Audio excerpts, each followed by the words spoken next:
Bonjour à tous, on se retrouve pour un nouveau Techsama Show, comme d'habitude pour l'actualité informatique et technologique de la semaine.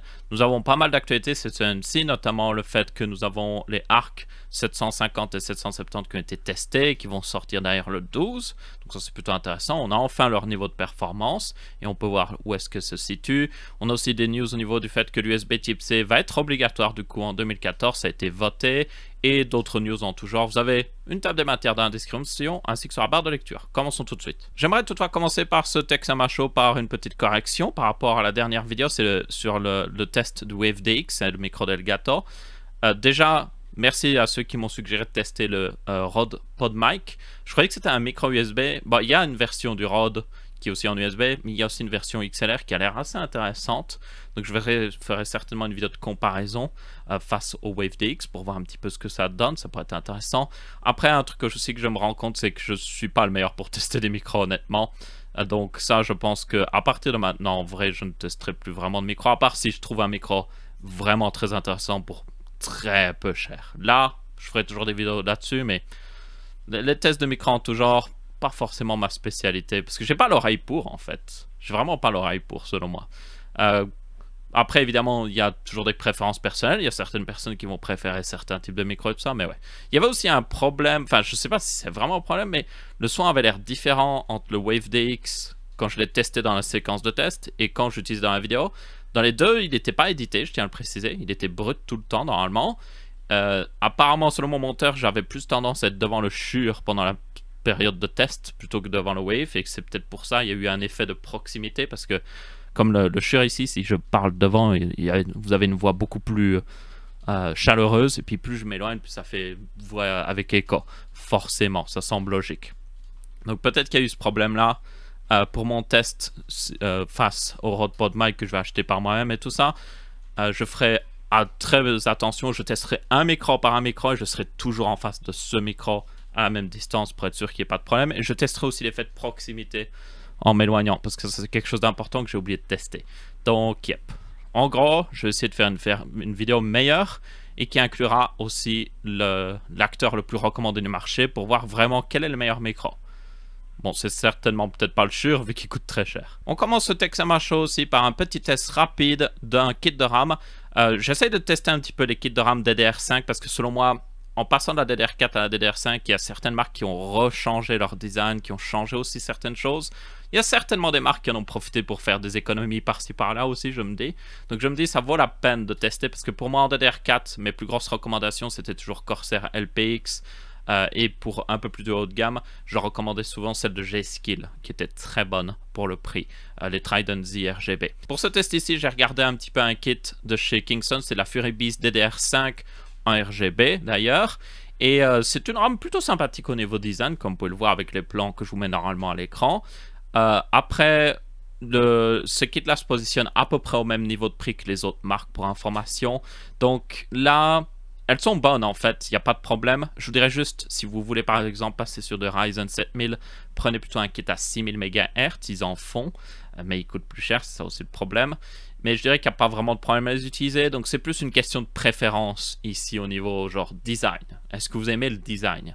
Le kit aussi était correctement reconnu dans le BIOS, pas de problème ici. Pas de problème aussi pour charger le profil XMP, en tout cas sur ma carte mère Intel en DDR5, donc yep, marche bien. Pas de problème ici selon moi.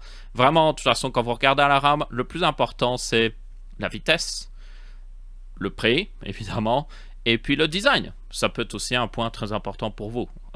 Moi, j'en considère quand même un minimum, parce qu'il y a des kits qui sont vraiment pas très beaux des fois. Commençons par la première news de la semaine, et c'est le fait que oui, l'Union Européenne a voté enfin sur le fait que les chargeurs USB Type C vont être obligatoires à partir de 2024. Et ça inclut les smartphones, mais aussi les tablettes, les caméras et d'autres appareils en réalité mobiles, comme par exemple si vous avez un AirPod, la boîte de chargement de l'AirPod devra avoir normalement un USB Type C aussi. Donc en gros, ils veulent que l'USB Type C soit partout sur les appareils mobiles, ce qui est selon moi une très bonne chose. C'est une très bonne chose pour déjà les gens, parce qu'ils n'auront plus besoin d'avoir 300 000 trucs, 300 000 chargeurs différents. C'est une très bonne chose aussi au niveau de l'environnement, parce que des vieux câbles USB type C pourront toujours être utilisés dans 10 ans sans aucun problème. Donc on peut réutiliser nos câbles plus longtemps. Après, évidemment, il y en a qui vont être en mode « Oh, mais ça veut dire que le micro USB devient obsolète, donc on va devoir jeter tous ces câbles. » Ce sera arrivé tôt ou tard, quoi qu'il arrive, soyons honnêtes. Après, vous avez aussi l'argument d'Apple qui est en mode « Oui, mais le Lightning, si on arrête de l'utiliser, qu'on passe à l'USB type C, ça va être très mauvais pour l'environnement. Et du coup, on ne devrait pas faire ça. » Le truc, c'est que plus ils traînent les pieds, pire c'est pour l'environnement en réalité. Parce que plus ils attendent, plus il y a d'appareils avec du Lightning qui sont vendus. Il y a de plus en plus d'iPhone en circulation dans le monde parce qu'il y a de plus en plus de personnes dans le monde. Et du coup, il y a de plus en plus de câbles Lightning qui vont être obsolètes très bientôt. Du coup, selon moi, ils devraient arrêter de traîner du pied. Je pense même d'ailleurs que 2024, c'est une date extrêmement généreuse de la part de l'Union européenne. Ils auraient pu sans problème mettre 2023, mais c'est aussi parce que, pour ceux qui ne savent pas, cette loi doit être ensuite votée au niveau national. Donc chaque pays doit l'implémenter dans leur loi, bien souvent. Parce qu'une loi au niveau européen, si elle n'est pas appliquée dans un pays, elle ne veut pas dire grand-chose. Il y a plusieurs lois comme ça qui existent au niveau européen, mais qui ne sont pas respectées dans certains pays, où il y a certains pays qui traînent du pied. Donc, yep. Il faut que ce soit implémenté dans la Constitution. Pas la Constitution. Dans la Constitution, je veux de l'USB type C. Non, ce soit inclus dans les lois de chaque pays au niveau de l'Union européenne. Et évidemment, certains pays vont être un peu plus lents, donc c'est pour ça qu'ils laissent 2024, pour le temps que ce soit fait correctement. Mais bon, selon moi, ça aurait dû être fait le plus vite possible. Et ça aurait dû être déjà fait, limite dans le passé. Ça aurait dû être déjà un truc pour 2022, honnêtement. Parce que ça fait très longtemps que l'USB type C existe, maintenant. Et ça fait très longtemps qu'on aurait pu déjà forcer tous les constructeurs à passer dessus. Il y en a beaucoup qui sont déjà passés dessus. Au final, soyons honnêtes, cette loi concerne surtout Apple. Parce que la plupart des autres marques sont déjà en USB type C. Ensuite, on passe à une news au niveau du fait que Google a présenté ses Pixel 7. Que ce soit le Pixel 7 normal et le Pixel 7 Pro. Et comme vous pouvez voir, le design est similaire au Pixel 6. Ils l'avaient déjà leaké d'ailleurs, pour information. Et c'est même eux des fois qui le leak eux-mêmes. Mais c'est globalement le design du Pixel 6. Mais ici, le rail maintenant est en métal. Sur la version Pro, c'est un métal qui est finition piano. Donc on voit tous les reflets.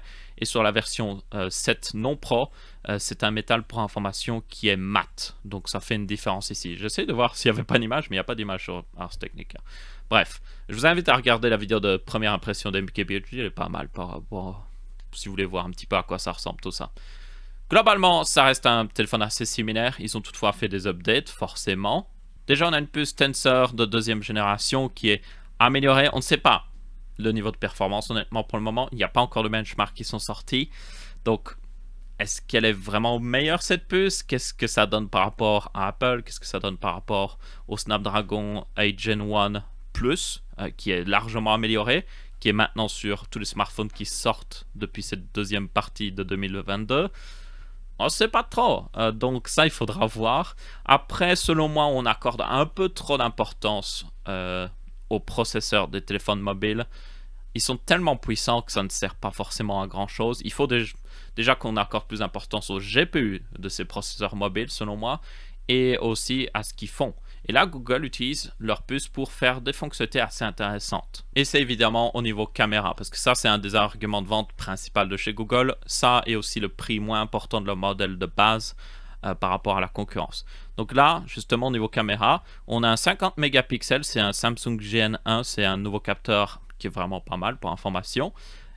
Et vous avez aussi, du coup, sur le Pixel 7 normal, le 12 mégapixels en grand angle. Le Pixel Pro, lui, a un nouveau capteur qui est toujours en 12 mégapixels, mais qui a un angle de vision plus important et certainement peut-être une meilleure qualité d'image aussi. Le modèle Pro aussi un autofocus sur le wide angle, donc ça vous permet de faire de la macro. Donc c'est ce qu'on a vu notamment sur les iPhones en premier et puis chez Samsung aussi. Et ça, c'est honnêtement, c'est très pratique et je trouve que plus de téléphones devraient l'avoir. Et puis finalement, le Pro a aussi un capteur en plus qui est un 48 mégapixels en x5. Toutefois, il faut le noter, c'est que comme ils sont à du 50 mégapixels sur le capteur principal, vous avez un mode x2 qui zoome sur ce capteur et qui fait du 12 mégapixels, un peu comme le fait Apple en réalité avec leur nouveau iPhone Pro. Donc ça vous donne du coup un grand angle x1, x2 et x5. Et puis vous avez aussi le 48 mégapixels en x5 qui lui aussi peut être mis à 12 mégapixels. Donc ils prennent une capture de 12 mégapixels sur le capteur. Et là vous avez du x10 normalement. Donc une bonne couverture de la plage, je dirais, photo. Après, personnellement, je dois bien avouer que j'ai été gâté sur... Ça c'est le Galaxy S22 Ultra et il a un x3. Un vrai x3. C'est pas genre un zoom sur le capteur ou autre chose. Le x3 c'est celui que j'utilise le plus. Le x1 et le x3 et aussi un petit peu de wide angle. Parce que le x3 en fait ça vous donne du, il me semble, 50 mm. Et 50 mm en photo c'est très utilisé, c'est très pratique. Ça vous donne déjà des portraits magnifiques. Surtout que chez Samsung ils supportent le mode portrait. Un petit peu aussi comme le fait Apple. Et c'est juste génial. Donc personnellement je pense que Google devrait regarder à ça parce que ça en vaut vraiment la peine. Peut-être mettre un 4e capteur. Ça fait beaucoup, il y en a qui vont dire mais... Le truc, c'est que c'est censé être le pro, et puis Google est très orienté photo, donc pourquoi pas avoir le meilleur setup photo possible. Ah, et enfin, dernièrement, très important, c'est au niveau des prix, ils sortent à peu près au même prix. Donc, normalement, c'est surtout le Pixel 7 qui est le plus intéressant au niveau prix ici, parce qu'il sera toujours à 599 $, donc un peu plus de 600 €. Et ils sortent sur plus de pays cette fois-ci, contrairement au Pixel 6, qui était pas forcément disponible dans certains pays. Par exemple, il n'était pas disponible en Belgique. Je sais pas si le Pixel 7, cette fois-ci, est disponible en Belgique. Probablement pas. Aussi, il faudra voir s'il y a toujours des bugs niveau software, parce que le Pixel 6 en avait eu pas mal. Ça devrait s'améliorer avec le Pixel 7, parce que c'est techniquement la même puce, améliorée évidemment. Mais il faudra voir. Ensuite, avec la sortie des Pixel 7, Google a annoncé aussi une Pixel Watch à 349 $. Cette Pixel Watch n'est pas la plus intéressante, honnêtement. Déjà, elle utilise un vieux processeur de chez Samsung qui est l'Exynos 9110, qui est vieux de 4 ans. C'est pas le nouveau Exynos que Samsung a sorti et ont mis dans leur, pour information, Galaxy Watch. Donc ça, c'est fort dommage. Aussi, d'ailleurs, c'est un processeur qui est gravé toujours en 10 nanomètres, pour vous donner l'information. S'il y a bien un endroit où il nous faut les processeurs gravés avec la meilleure finesse de gravure, c'est bien dans une smartwatch, parce que c'est là où on a le moins de place. Du coup, pour moi, c'est décevant. Si elle était sortie à 199 $, ok, là, pas de problème. Mais 349 $ pour ça, pour des specs vieilles de 4 ans, non merci. La smartwatch aussi est assez petite, c'est une 41 mm, donc c'est pas forcément pour quelqu'un qui a un gros poignet. Donc ça, il faudra faire attention. Par contre, pour ceux qui ont des plus petits poignets, ben là, c'est pratique pour vous parce que la smartwatch ne sera pas trop imposante, pas trop grosse. Donc là, je vois bien quelqu'un qui pourrait être intéressé pour avoir une petite smartwatch. Après, petite smartwatch, des petites batteries. Donc là, Google annonce jusqu'à 24 heures. En général, ce qu'ils annoncent, c'est pas ce que vous avez. Donc, yep, ne vous attendez pas à une smartwatch qui dure hyper longtemps. À mon avis, vous la chargez tous les soirs. Et ça, c'est dommage selon moi. Donc ouais, je suis pas convaincu personnellement. J'attendais avec impatience. Mais maintenant que j'ai vu les specs et le prix surtout, non, c'est pas pour moi. 41 mm, c'est trop petit aussi pour moi. Donc yep. Je pense que là, si vous êtes sur Android et que vous voulez une vraie smartwatch, ben, la Galaxy Watch est plus intéressante. Même si techniquement, certaines des fonctionnalités sont limitées si vous n'utilisez pas un téléphone Samsung, elle reste quand même meilleure que cette Pixel Watch. Elle est d'ailleurs très orientée tracking, cette Pixel Watch, donc pour ceux qui sont plus sportifs, ça peut être intéressant, je suppose. Et enfin, le dernier truc qu'ils ont présenté lors de leur événement, c'est la Pixel Tablet, ou plutôt, ils l'ont teasé, parce que la Pixel Tablet n'arrive pas tout de suite. Et un truc très intéressant, par contre, ils ont montré, c'est le dock de cette Pixel Tablet. Et il y en a qui vont être en mode, hey, et ça ressemble au Google Pixel Home, là, avec un écran. Exactement, c'est fait exprès en réalité. Ce dock... Vous pouvez détacher la tablette, il n'y a aucun problème. Et ce dock permet de charger cette tablette via des petits connecteurs derrière, comme vous pouvez voir. Et quand on est docké aussi, ça devient basiquement un Google Home. Il y a même des speakers dans la base. Donc ça, c'est génial comme idée. Franchement, ça, genre Apple devrait le copier, clairement. C'est très, très, très intéressant. Parce que le truc, c'est que vous n'êtes pas toujours en train d'utiliser votre tablette. Des fois, elle va juste être là, sur une table. Donc, autant qu'elle soit utilisée pour faire quelque chose d'intéressant. Et là, elle fait quelque chose d'intéressant. Elle affiche des informations et vous pouvez l'utiliser pour contrôler des trucs intelligents dans votre maison. Donc, juste quelques exemples, voilà à quoi ça ressemble. Vous avez un port de chargement, évidemment. Et juste, vous pouvez jouer de la musique. Nous avons la nouvelle interface, évidemment, qu'on a vue sur Android 12. et juste des fonctionnalités un petit peu Smart Home, un peu comme, encore une fois, le Google Home. Et c'est à peu près tout au niveau de ce qu'on a eu comme information. Apparemment, elle viendra avec la puce Tensor Core G2, donc qu'on a sur le Pixel 7, et elle devrait arriver en 2023. La dernière interrogation, honnêtement, ça va être le prix. Et honnêtement, vu le prix, c'est ça qui est bizarre avec Google. C'est le Pixel 7, très bon prix, franchement. 600 $ pour un téléphone récent, haut de gamme, avec des très bonnes specs, surtout au niveau photo. C'est bon. Et puis à côté de ça, vous avez la Pixel Watch, 349 $ pour un truc vieux de 4 ans, techniquement. Pas très intéressant, donc j'ai peur que cette tablette soit à un mauvais prix. Mais si Google veut vraiment faire quelque chose, le mieux ce serait, je dirais, quand même une puce G2, je dirais 300-400 $. Elle doit être au même prix que l'iPad de base. Si elle est plus chère que l'iPad de base, prenez juste un iPad de base. Et encore, le truc c'est que ça devrait être le même prix que l'iPad de base avec le dock. Ou sinon là ça. Honnêtement, l'écosystème Apple au niveau tablette est bien plus robuste. Et les tablettes Android, le marché est juste très mauvais. Il y a juste quelques options qui marchent réellement bien. Et il y a par exemple la Mi Pad 5 de chez Xiaomi qui est intéressante, qui coûte à peu près le même prix que l'iPad de base, mais qui est suffisamment puissant pour concurrencer. Et puis après ça, vous avez plein de tablettes Android à 200 € qui sont juste vieilles en fait. Il y a des vieux processeurs dedans, ça ne vaut pas la peine. Donc si Google sort cette tablette au-dessus de 400 €, ça ne vaut pas la peine. Ça ne vaut juste pas la peine en fait. Prenez juste une Mi Pad 5 ou peut-être prendre une des anciennes Galaxy Tab S7 en promotion. Personnellement, j'en avais une à 500 € et depuis il y a les S8 qui sont sortis, donc il y aura certainement moyen d'avoir des S7 à 400-500 € en promotion et ce sera juste plus intéressant. Et vous aurez peut-être un processeur pas aussi puissant dans certaines tâches, mais quand même très bon. Et surtout, selon moi, vous aurez une meilleure tablette. Parce que le tablette Samsung a un meilleur design. La tablette ici de Google a l'air d'avoir un design quand même assez basique. Maintenant, encore une fois, il faut voir le prix. Peut-être que ce design basique indique que le prix va être pas cher. Et ça, ce serait bien. Mais j'espère que ce sera le cas. Tiens, tant qu'on parle de Google, on va parler aussi des trucs qu'ils font et qu'ils ne devraient pas faire. Et c'est au niveau de YouTube. Après le fait qu'ils aient testé d'ailleurs de faire jusqu'à 12 pubs, certaines personnes ont reporté, consécutives au début d'une vidéo. Ils ont d'ailleurs indiqué que c'était juste un test, qu'ils ne prévoyaient pas de le faire. C'est juste un test, oui. C'est genre, qui est assez crédule pour se dire que c'est juste un test. Mais pourquoi vous testez? Ils disaient qu'ils testaient pour l'expérience ou je sais pas quoi. Qu'est-ce que vous racontez? Si vous testez ça, c'est pour voir si les gens rage quit YouTube en fait.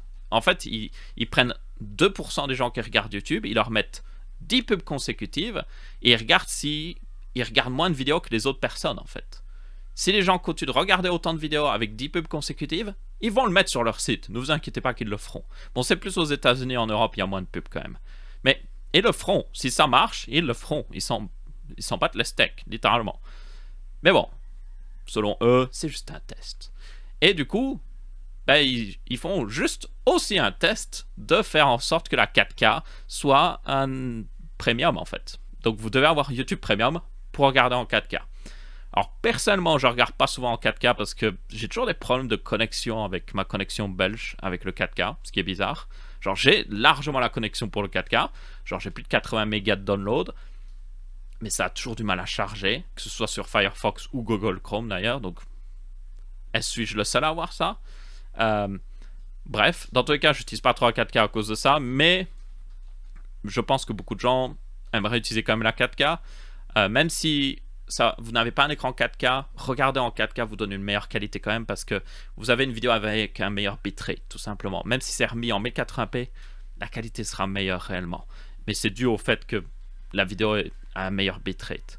Parce que le 1080p YouTube des fois est très, on va dire, il est encodé vraiment à l'arrache et surtout il est encodé avec un bitrate très limité. Donc la qualité est très discutable des fois. Mais bon, bref, dans tous les cas, les gens sont pas contents, ça semble logique à dire. Et il y a des gens qui sont en mode, non, YouTube, je ne prendrai pas YouTube Premium juste pour avoir de la 4K ou pour éviter tes 10 pubs d'affilée. Ça devient ridicule. Donc, il y a pas mal de controverses à ce niveau-là, ce qui n'est pas très étonnant. Il y a eu aussi un problème de monétisation récemment avec YouTube. Du coup, il y a beaucoup de gens qui font des vidéos dans des contenus très niches, par exemple. Des gens qui parlent de la guerre en Ukraine, par exemple, ont cru qu'ils avaient été démonétisés à cause de ça. Mais en fait, c'est un problème qui a touché tous les YouTubeurs. J'ai été aussi touché personnellement. Et je fais juste des vidéos Minecraft sur mon autre chaîne, donc je pense pas que j'ai posé un problème avec ça. Donc, yep, c'était juste un problème global à YouTube, pour information. Après, il y a peut-être d'autres problèmes derrière de démonétisation. Hein. Je tiens à le préciser. Ça reste YouTube. Il y a beaucoup de problèmes des fois. Et aussi, à côté de ça, c'est bizarre, mais il y a plein de streamers Twitch qui passent sur YouTube. Donc, c'est vraiment n'importe quoi en ce moment. Les gens se plaignent énormément de YouTube, mais à côté de ça, vous avez tous les streamers qui semblent vouloir aller sur YouTube. Et puis, vous avez aussi la fonctionnalité de short de YouTube qui devient meilleure techniquement, en tout cas au niveau monétisation, donc ça pourra attirer des créateurs de chez TikTok, donc très étrange. Ensuite, nous avons les Intel Arc A770 et A750 qui ont été testés, et je vous fais un résumé. La A750 est très proche de la A770 parce qu'elle a des specs très similaires aussi, donc ça semble être la plus intéressante des deux, quoi qu'il arrive. Et la A770 arrive, mais pas toujours, à battre une 3060 de chez Nvidia. Mais pas toujours. Donc non, malheureusement, elle n'est pas au niveau de puissance d'une 3060 Ti. Donc visiblement, ici, Intel l'a mis à un prix qui était logique. En réalité, ils n'ont pas vraiment, on va dire, perturbé le marché plus que ça. Bon, après, il faudra voir le prix en Europe. On a surtout le prix en dollars. Mais le prix européen va certainement beaucoup changer d'ici la sortie. Parce qu'ils vont annoncer un prix en Europe. Et après, on sait très bien qu'il va y avoir des choses derrière qui se passent. Hein. Donc, au niveau américain, pas la plus intéressante parce que vous avez la RX 6600 d'AMD qui est vendue en dessous des 300$ en réalité. Mais en Europe, la RX 6600 est vendue plus de 300€. Donc, on peut avoir une situation où cette Intel Arc, en tout cas la A750, peut être intéressant. Maintenant, comme j'ai dit, c'est dans la plupart des cas, elle bat une 3060, mais elle a un autre problème, c'est que des fois, les performances sont très aléatoires. Déjà, vous allez avoir des jeux où, par exemple, Counter-Strike, très mauvaise performance. Pourquoi? Parce que certains jeux utilisent encore DirectX 9, et cette carte n'est pas faite pour DirectX 9. Vous allez me dire, comment elle arrive à faire tourner des jeux DirectX 9 alors? Bien, tout simplement, dans DirectX 12, vous avez une API qui permet d'automatiquement transformer des commandes DirectX 9 en commandes DirectX 12. Vous devez bien vous en douter, cette conversion coûte des performances et utilise du CPU, et c'est pour ça que vous avez une réduction des performances dans certains jeux DirectX 9.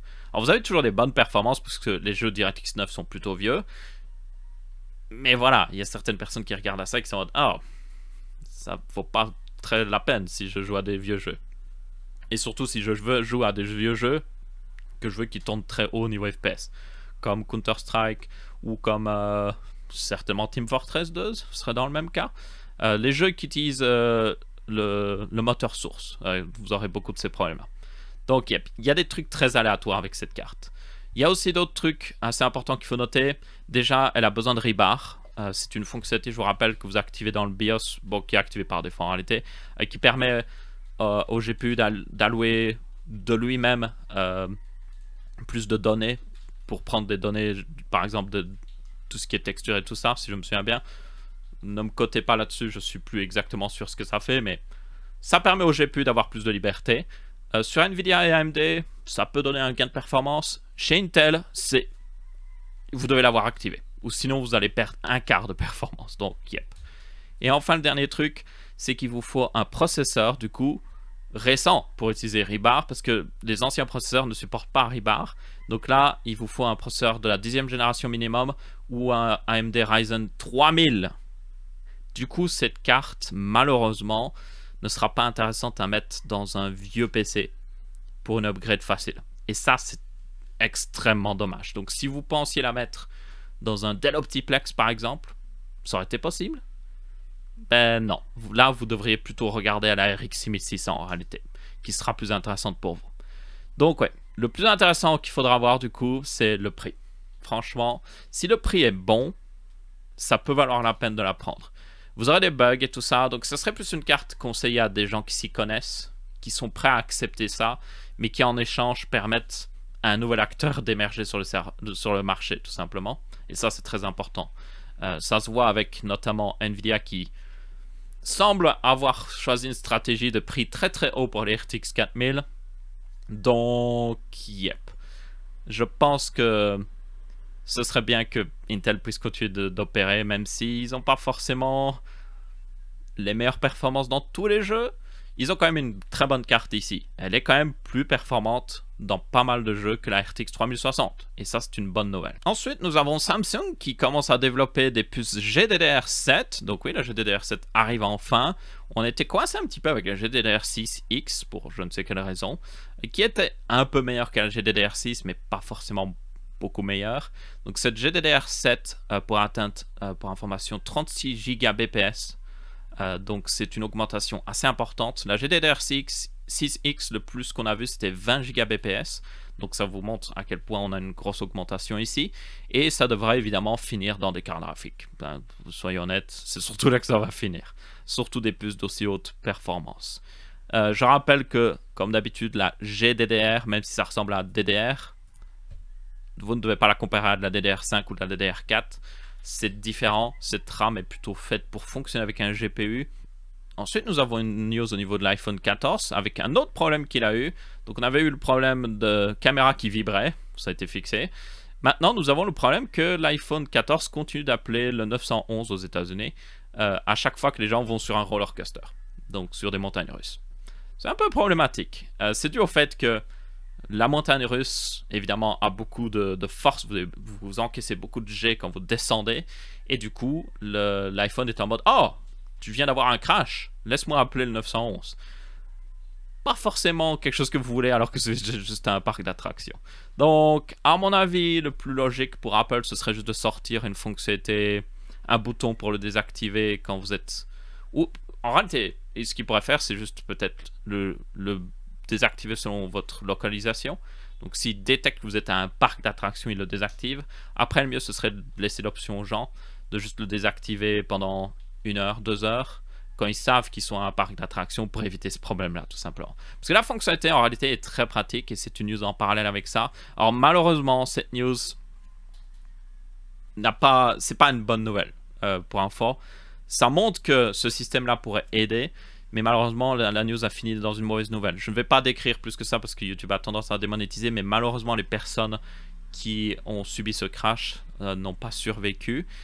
Mais un truc qui a permis quand même au service d'urgence de venir assez rapidement, c'est le fait que une de ces personnes avait un iPhone et cet iPhone a appelé les services d'urgence. Et comme la personne ne répondait pas, parce que l'iPhone appelle en fait, et si la personne ne répond pas après, les services d'urgence se disent qu'il y a un problème en fait. Parce que vous pourriez avoir la situation où, encore une fois, l'iPhone est en mode « Oh, vous avez eu un crash, j'appelle les services d'urgence », puis vous êtes en mode « Oh non, non, non !» Et puis vous dites aux services d'urgence « Oh non, c'est mon iPhone qui l'a fait sans faire exprès, désolé ». Mais là, évidemment, la personne n'a pas répondu puisqu'ils étaient dans un réel crash. Et du coup, ils ont envoyé une ambulance et tout ça pour essayer de les sauver. Malheureusement, encore une fois, ça s'est mal fini. Mais dans un autre cas, ça pourrait bien se finir.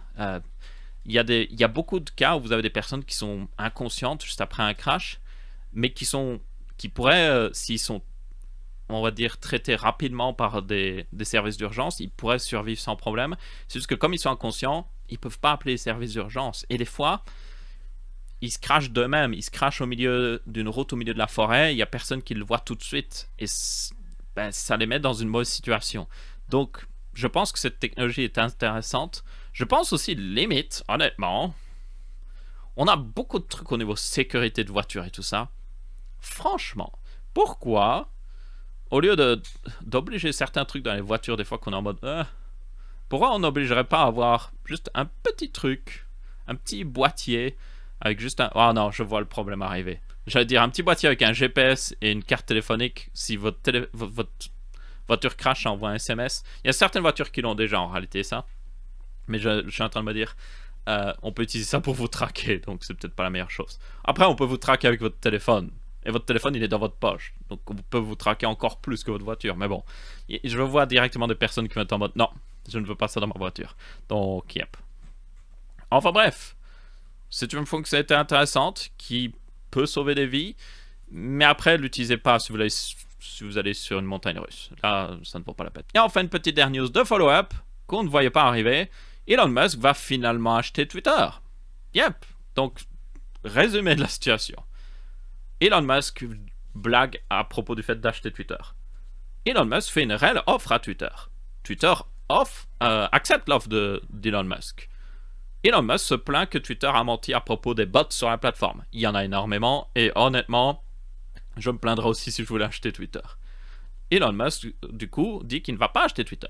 Twitter attaque en justice Elon Musk pour le forcer à acheter Twitter parce qu'il s'était engagé. Le procès est toujours en cours d'ailleurs. Enfin, les actions légales sont toujours en cours et Twitter a indiqué qu'ils acceptaient la nouvelle offre ici d'Elon Musk, mais ce serait toujours en cours. Et du coup, finalement, Elon Musk dit qu'il va acheter Twitter. Et c'est certainement dû au fait, pour information, que il voit le vent tourner. Jusqu'à maintenant, le juge sur le cas, justement, d'Elon Musk qui va acheter Twitter a surtout donné raison à Twitter jusqu'à maintenant. Et il voit qu'il va être obligé d'acheter Twitter. Donc il se dit,